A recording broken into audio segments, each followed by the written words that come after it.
नमस्कार, आपका स्वागत है हमारे खास कार्यक्रम हरियाणा डायरी में। इस कार्यक्रम का एक ही उद्देश्य है कि आप तक हरियाणा के हर उस विकास की जानकारी पहुंचाई जाए जो मुख्यमंत्री मनोहर लाल के नेतृत्व में लगातार किया जा रहा है। तो बने रहिए हमारे साथ और देखते रहिए हमारा खास कार्यक्रम हरियाणा डायरी।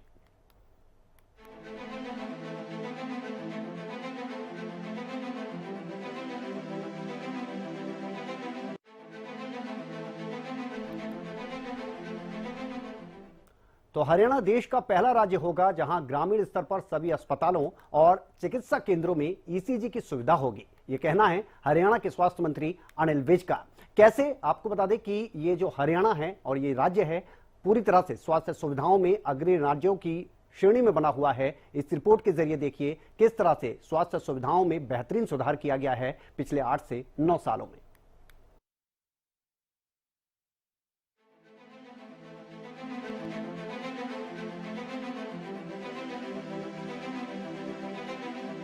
मुख्यमंत्री मनोहर लाल के नेतृत्व में हरियाणा का चहुमुखी विकास हो रहा है। इनमें सबसे ज्यादा सुधार राज्य की स्वास्थ्य सेवाओं में देखने को मिला है। आज हरियाणा उन राज्यों की श्रेणी में अग्रणी है जहां तकनीक और समय के हिसाब से सबसे बेहतर स्वास्थ्य सेवाएं दी जा रही हैं। इसी कड़ी में एक और कदम आगे हरियाणा की स्वास्थ्य सेवाएं बढ़ने जा रही हैं। हरियाणा देश का पहला राज्य होगा जहां ग्रामीण स्तर पर सभी अस्पतालों, चिकित्सा केंद्रों में ईसीजी की सुविधा होगी।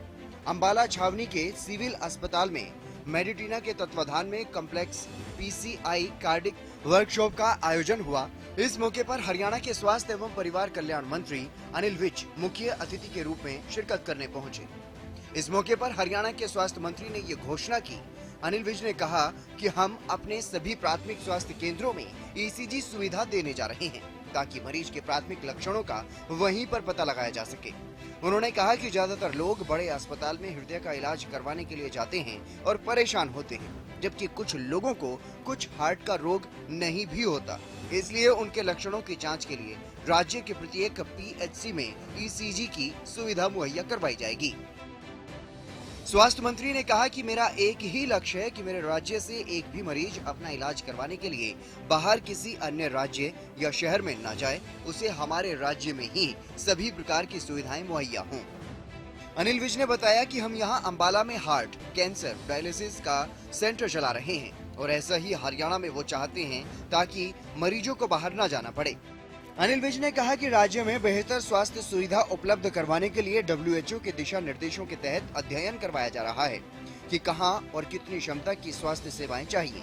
उन्होंने बताया कि इस अध्ययन के लिए एक कंपनी को ये काम दिया गया है जो हमें एक रिपोर्ट तैयार करके देगी कि कहां और क्या स्वास्थ्य सुविधाएं जैसे कि डॉक्टर, पैरामेडिकल स्टाफ, उपकरण इत्यादि की आवश्यकता है। उन्होंने बताया कि इस प्रकार से हम सभी क्षेत्रों में बेहतर स्वास्थ्य सेवाएं दे पाएंगे। स्वास्थ्य मंत्री ने कहा कि स्वास्थ्य विभाग द्वारा 24 बसें ली गई हैं जिनमें स्वास्थ्य से संबंधित सुविधाएं जैसे कि टेस्टिंग की सुविधा, डॉक्टर, पैरामेडिकल स्टाफ भी हैं। ये बसें लगातार चलती रहती हैं और गांव-गांव व कस्बों में जा रही हैं ताकि लोगों का इलाज वहीं पर किया जा सके। उन्होंने बताया कि हम प्रत्येक हरियाणा वासी के सभी प्रकार के टेस्ट करने जा रहे हैं और ये सभी जानकारी ई उपचार के माध्यम से दर्ज भी की जाएगी ताकि भविष्य में मरीज के स्वास्थ्य इतिहास का पता चल सके। इसके अलावा किस बीमारी के कितने मरीज हैं का भी पता चल पाएगा। टाउन्स हैं जैसे पीजीआई बहुत बड़ा अस्पताल है हमारे यहाँ पर जहाँ पे रिसर्च वर्क होता है, लेकिन वो रिसर्च वर्क कर नहीं पाते क्योंकि सारा दिन पेशेंट्स का रश लगा रहता है। इसलिए मेरी ऐसी सोच है कि हमारे प्रदेश में या इसके सराउंडिंग जो भी स्टेट्स हैं उनमें सैटेलाइट टाउन्स में ये फैसिलिटीज़ मिल जानी चाहिए और यहाँ से केवल रेफर्ड केस ही भेजे जाने चाहिए। सारों को यहीं पर होना चाहिए। हम हार्ट का कर रहे हैं, हम डायलिसिस कर रहे हैं, हम कैंसर का अस्पताल यहाँ पर खोले हुए हैं। ऐसा ही मैं सारे हरियाणा में चाहता हूँ कि हरियाणा का एक भी मरीज किसी भी बीमारी के लिए उसको हरियाणा से बाहर ना जाना पड़े, उसको हरियाणा के अंदर ही फैसिलिटी मिले। हेल्थ डिपार्टमेंट जाता है। अब मैंने 24 बसें वेल इक्विप्ड इनको दी हैं, यानी 2 बसें हर ज़िले में मैंने दी हैं जिसमें पूरा टेस्टिंग की भी फैसिलिटी है, डॉक्टर्स भी है, पैरामेडिकल स्टाफ भी है और वो लगातार चलती रहती हैं। वो जाती रहती हैं गांव-गांव कस्बे कस्बे या दूसरी जगहों पर, ताकि लोगों को वहीं ट्रीट किया जा सके। और अब सबसे बड़ी हमने जो फैसिलिटी शुरू की है कि हम हर हरियाणवी के सभी प्रकार के टेस्ट करने जा रहे हैं। और वो जो टेस्ट हैं वो हमारा जो ऑनलाइन सिस्टम है, हमारे जो सारे हॉस्पिटल्स ई उपचार है, सारे अस्पताल जुड़े हुए हैं आपस में, पीजीआई जुड़ा हुआ है, तो हम उसमें फीड कर देंगे ताकि जरूरत पड़ने पर जब भी वो पेशेंट जाए और हमें पता लग सके हमारे प्रदेश में किस बीमारी के कितने मरीज हैं। अनिल विज ने बताया कि हमारे पास हरियाणा में 4 कैथ लैब हैं और राज्य के अस्पतालों में और नए कैथ लैब स्थापित करने के लिए योजना बनाई जा रही है।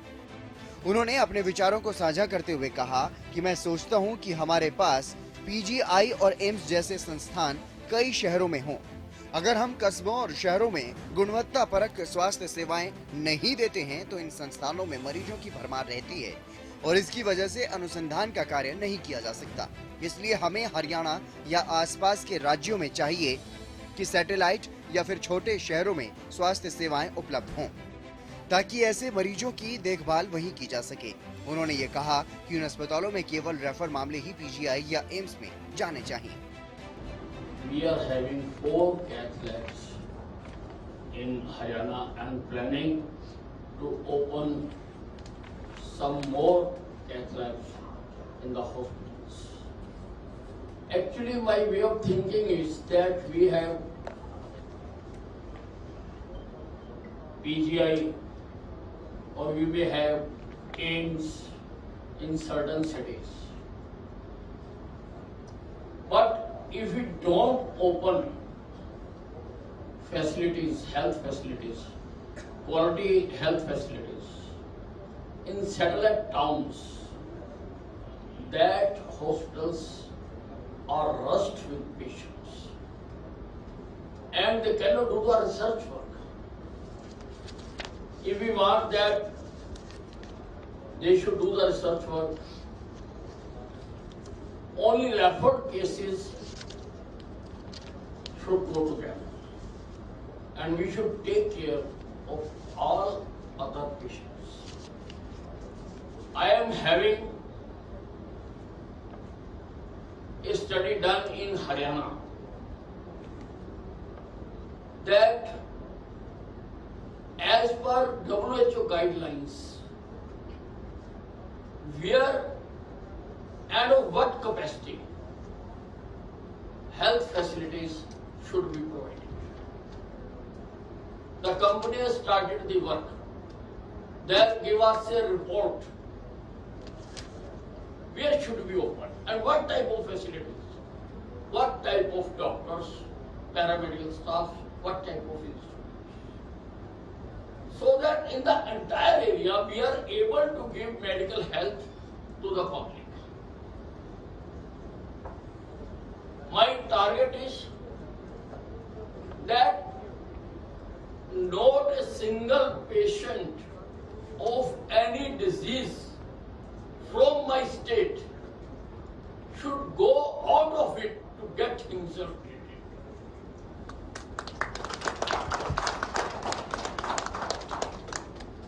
And I am trying for that. Dr. Pratap has said that we have opened a cancer hospital also here. And one thing I know definitely, that to have a study on this subject, these civil hospitals must be most favored because there is high inflow of patients. खुद हरियाणा के मुख्यमंत्री मनोहर लाल मौजूदा सरकार की हरियाणा के हर नागरिक के स्वास्थ्य की देखभाल को लेकर के अपनी मंशा जाहिर कर चुके हैं। अनगिनत योजनाएं ऐसी चलाई जा रही हैं जिससे कि हर व्यक्ति को उचित उपचार मिल सके, जिसमें चिरायु योजना हो जिसके तहत हर गरीब परिवार के सदस्य को 5 लाख रुपए तक का मुफ्त इलाज दिया जा रहा है, या निरोगी हरियाणा हो जिसके तहत नागरिक का स्वास्थ्य का चेकअप करवाया जा रहा है। ऐसी बहुत सी योजनाएं हैं जिसके कारण आज हरियाणा के हर नागरिक तक सस्ता और सफल इलाज पहुंच रहा है।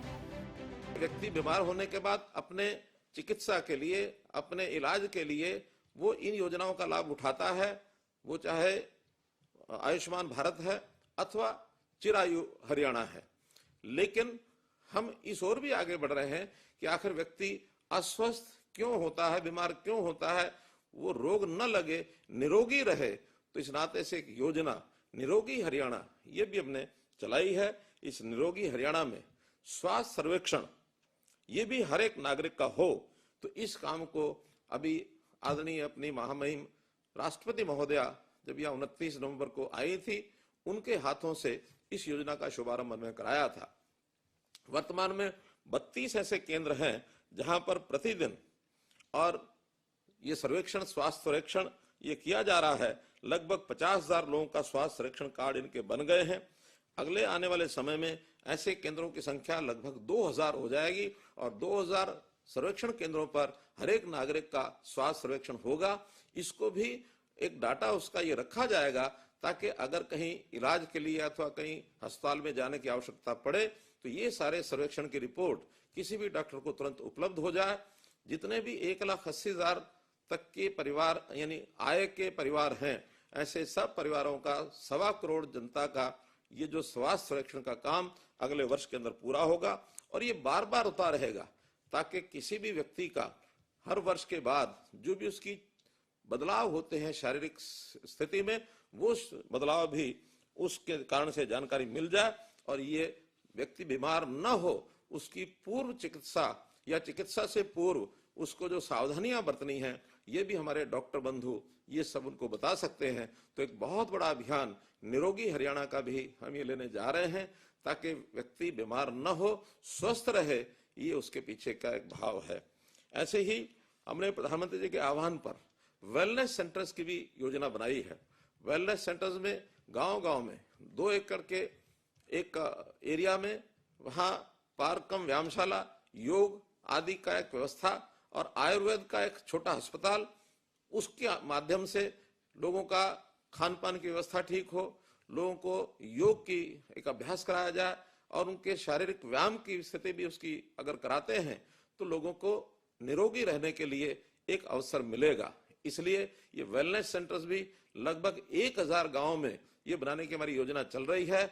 600 स्थानों पर इस प्रकार की एक पार्क कम व्यायामशालाओं का निर्माण हो चुका है। इस गति को भी आगे बढ़ा करके वहां हमने योग शिक्षक, योग सहायक ऐसी नियुक्ति भी कर दी है। तो ये भी बहुत बड़ा काम है जिससे हमारा जो शारीरिक स्थिति है हमारे खान पान के कारण से, हमारे व्यायाम के कारण से, योग के कारण से हमारी स्थिति अच्छी बनी रहे, व्यक्ति निरोगी रहे, इसकी भी योजना हमने बनाई है। मित्रों, अपने यहाँ हम जो प्रदेश में परिवार पहचान पत्र के माध्यम से न केवल निरोगी अथवा चिरायु योजना बल्कि गरीब परिवार है उसकी हर प्रकार की चिंता ये हम कर रहे हैं। आखिर तो किसी भी समाज की कल्पना, सुखी समाज की कल्पना तभी की जा सकती है कि जो पंक्ति में पिछड़ गया है, सबसे पीछे है, उसको कैसे आगे बढ़ाया जाए। इसको आगे बढ़ाने के लिए अंत्योदय के अंतर्गत गरीबी उन्मूलन की जो योजनाएं हैं केंद्र सरकार की सहायता से प्रदेश सरकार में भी हम बहुत सी योजनाएं बना रहे हैं जिसमें से हम आगे बढ़े। पिछले 9 सालों में हरियाणा में स्वास्थ्य सेवाओं को लेकर जो काम हुए हैं वो वाकई सराहनीय हैं। आज हरियाणा के हर गरीब परिवार को ये नहीं सोचना पड़ता कि अगर कोई गंभीर बीमारी से वो ग्रस्त है तो उसका इलाज कैसे होगा, और यही हरियाणा सरकार की मंशा और जनहित में किए गए कामों को दर्शाता है।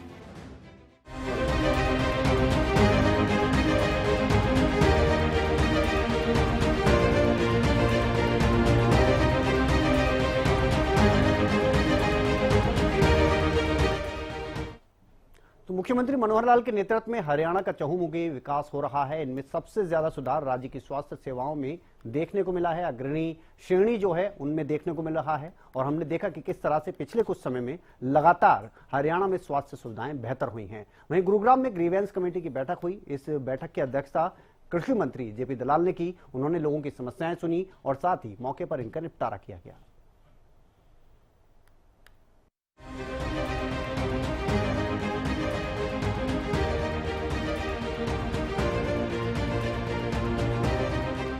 हरियाणा की मनोहर सरकार का विकास के साथ साथ जन समस्याओं पर भी पूरा फोकस है।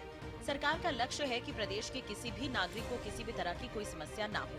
अगर किसी कारण कोई समस्या आती भी है तो उसका तुरंत समाधान हो। समस्याओं के समाधान के लिए सरकार प्रतिबद्ध है।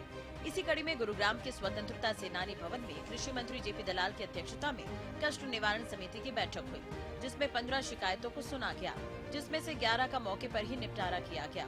कुछ समस्याओं के निपटारे के लिए संबंधित विभाग के अधिकारियों को दिशा निर्देश दिए गए। वहीं बैठक के दौरान कृषि मंत्री जेपी दलाल ने कहा कि हरियाणा में गेहूं की खरीद लगातार जारी है। मंडियों में इस बार सबसे ज्यादा गेहूं पहुंचेगा। किसानों से एमएसपी रेट पर गेहूं लिया जा रहा है। अभी तक 34 लाख मैट्रिक टन गेहूं की खरीद हो चुकी है, जिसकी करीब 900 करोड़ रुपए की पेमेंट सरकार किसानों को कर चुकी है। इसके अलावा आने वाले दिनों में गेहूं करीब 80 लाख मैट्रिक टन के करीब मंडी पहुंचेगा। इसी दौरान सरसों की खरीद को लेकर कृषि मंत्री जेपी दलाल ने कहा कि सरसों की खरीद जारी रहेगी। किसान जब तक मंडी में सरसों लाएगा, उसकी सरसों एमएसपी रेट पर खरीदी जाएगी। साथ ही ओलावृष्टि में बर्बाद हुई फसल का मुआवजा जल्द ही किसानों को दिया जाएगा, जिसकी प्रक्रिया लगभग पूरी हो चुकी है और मई के पहले हफ्ते में किसानों को मुआवजा दे दिया जाएगा। गुड़गांव जिले की ग्रीवेंसेस कमेटी की मीटिंग हुई। 10 बजे हमने शुरू की थी, 2 घंटे लगभग ये मीटिंग चली। 15 इसमें परिवाद थे, 11 का हमने समाधान किया है, 4 को पेंडिंग रखा है और जो नए लोगों से अगली कमेटी के लिए एप्लीकेशन आई है उनको अगली मीटिंग के लिए डाल दिया गया है और सबकी सहमति की, हाउस की सहमति से एक फैसला और लिया गया है कि 29 तारीख को हम दोबारा एक मीटिंग करेंगे। जो मुद्दे लोकल बॉडी के हैं, म्यूनसिपल काउंसिल के हैं, उनके साथ सारे अधिकारी, RWA के जो चुने हुए पदाधिकारी और हमारे प्रमुख जो मेंबर हैं ग्रीवेंसेस कमेटी के सदस्य, हम सब मिल करके एक मीटिंग फिर से करेंगे और उसका मकसद यही है कि जो छोटी छोटी समस्याएं हैं शहर की, सेक्टर्स की, वार्ड्स की, उनका समाधान ज़्यादा जल्दी से कर पाए हम। और हमारा मकसद ये है कि हर आदमी की शिकायत उसको न्याय मिले, त्वरित न्याय मिले, जल्दी से जल्दी उसकी सुनवाई हो। इसलिए इस कमेटी के अलावा भी हमने एक मीटिंग रखी है, क्योंकि ज़्यादा जो म्यूनसिपल काउंसिल से संबंधित मुद्दे ज़्यादा आते हैं गुड़गांव के अंदर, तो उनकी अलग से हमने एक मीटिंग और रखी है। उससे मैं समझता हूं कि आम जनता को फ़ायदा होगा। और जो 4 पेंडिंग रखे हैं, इनमें हमने अधिकारियों को निर्देश दिए हैं, एक केस का डिप्टी कमिश्नर को, एक केस का ADC को, कि वो खुद जांच करके अगली कमेटी में वो रिपोर्ट देंगे ताकि इनका भी निवारण किया जा सके। किस तरह की समस्याएं थी सर? समस्याएं तो यहाँ शहर की है, किसी का सड़क का झगड़ा है, किसी का बिल्डर के साथ झगड़ा है, किसी का बिजली का मामला है, किसी का कब्जे का मामला है। तरह तरह की समस्याएं जो आती है शहर की आबादी में, और सभी तरह की समस्याएं हमारी यहाँ आती हैं। और अच्छी बात यह है कि यहाँ के अधिकारी जब मीटिंग होती है तो ज़्यादातर समस्याओं का समाधान करके आते हैं। सर, एक अधिकारी के खिलाफ भी कोई जांच के आदेश आपने दिए हैं, जो कोर्ट का मामला था, कोई मैंने पिछली बार एक अधिकारी के खिलाफ जांच के आदेश दिए थे कि गलत जगह पर उसने कंस्ट्रक्शन कर दी थी।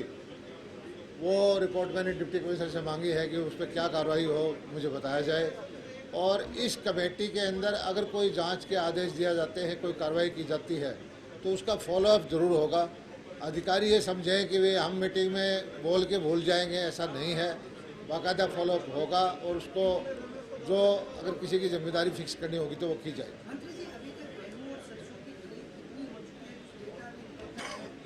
बहुत अच्छी खरीद इस बार चल रही है।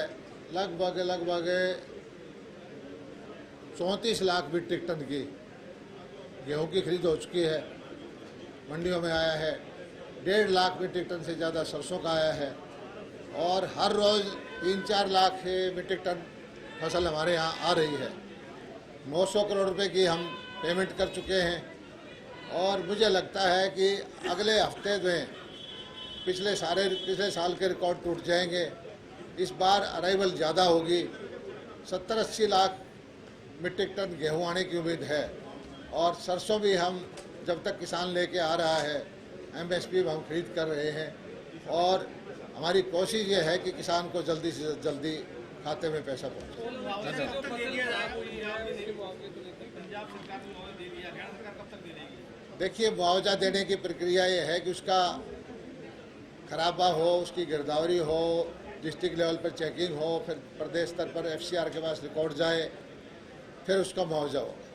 हमारी लगभग जिला लेवल पर चेकिंग हो चुकी है, उसका आकलन करके अप्रैल के महीने में हमारे पास पहुंच जाएगा। मई में हम सारा पैसा डाल देंगे और सबसे जल्दी सबसे ज़्यादा मुआवजा देने वाली हरियाणा सरकार है, वो हम देते आए। मुख्यमंत्री मनोहर लाल के नेतृत्व वाली हरियाणा सरकार प्रदेश की जनता का पूरा ख्याल रख रही है। राज्य के लोगों को किसी भी तरह की कोई समस्या न आए, इसके लिए सरकार प्रयासरत है, जिसका परिणाम धरातल पर भी दिखाई देता है। मुख्यमंत्री मनोहर लाल खुद गांव-गांव जाकर आवाम की आवाज सुन रहे हैं और समाधान तक पहुंच रहे हैं।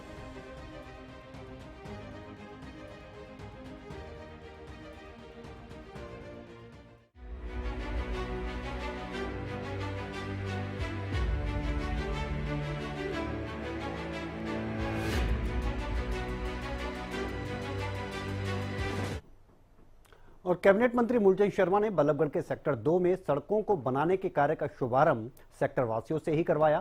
साथ ही उन्होंने इस मौके पर यह भी कहा है कि पूरे बल्लभगढ़ में जल्द ही सड़कों का जो निर्माण कार्य चल रहा है वो पूरा करवा दिया जाएगा।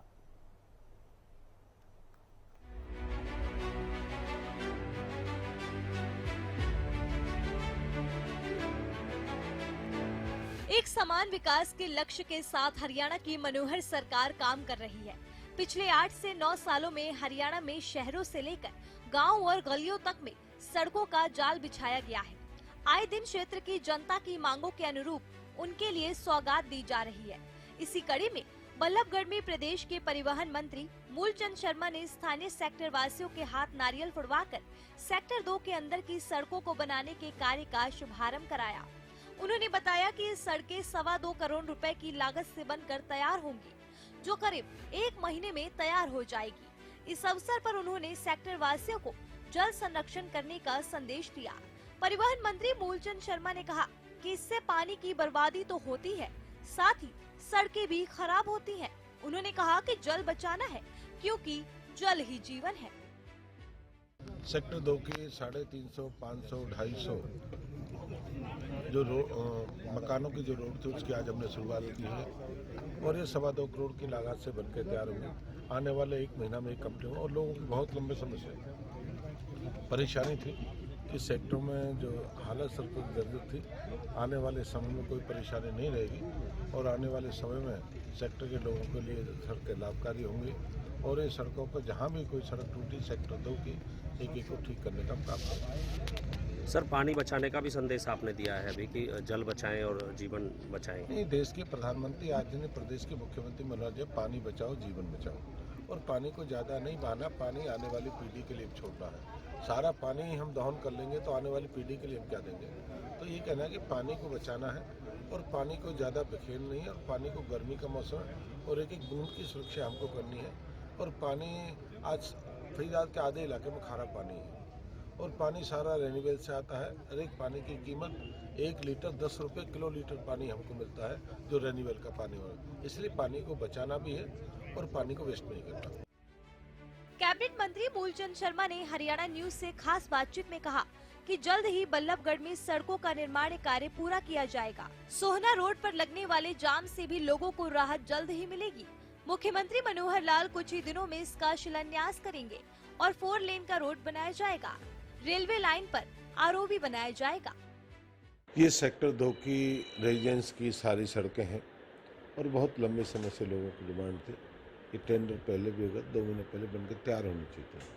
पर हमने इसके बेस को मजबूत करने के लिए उसका टेंडर अलग से लगाया और ये 2.25 करोड़ की 2 करोड़ 40 लाख के आसपास की सड़कें हैं।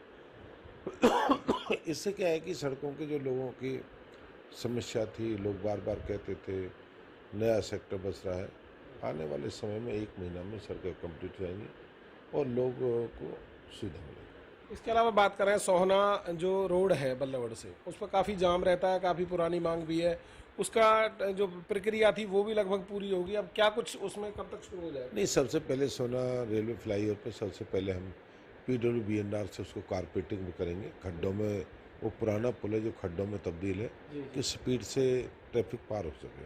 तो एक तो उसको ठीक करना है और आने वाले समय में 2 महीना में प्रक्रिया ये है कि मुख्यमंत्री इसका पत्थर रखेंगे और आने से जल्दी ही लोगों को सबमिट करेंगे कि 2 महीने में सारी प्रक्रिया पूरी हो जाएगी। कितनी राहत मिलेगी इससे, क्योंकि काफ़ी पुरानी मांग है और आए दिन वहाँ पर जाम उसकी वजह से लगता है। नहीं, 4 लाइन रोड होगा, 4 लाइन होगा, 2 लाइन है और 2 लाइन और बनने जा रहा है। इससे लोगों को लाभ मिलेगा, ट्रैफिक पे जाम नहीं रहे। जो इस तरह के बल्लवड़े जाम की स्थिति बनी रहती है उस जाम की स्थिति भी निजात मिलेगी। हरियाणा शहरी विकास प्राधिकरण द्वारा बनाई जाने वाली ये सड़कें डबल लेयर में बनाई जाएगी, जहां सड़कों के बनने से सेक्टर वासियों को काफी लाभ पहुंचेगा। कुछ इसी तरह का विकास हरियाणा भर में देखने को मिल रहा है, जिसका पूरा श्रेय हरियाणा की मौजूदा सरकार को जाता है।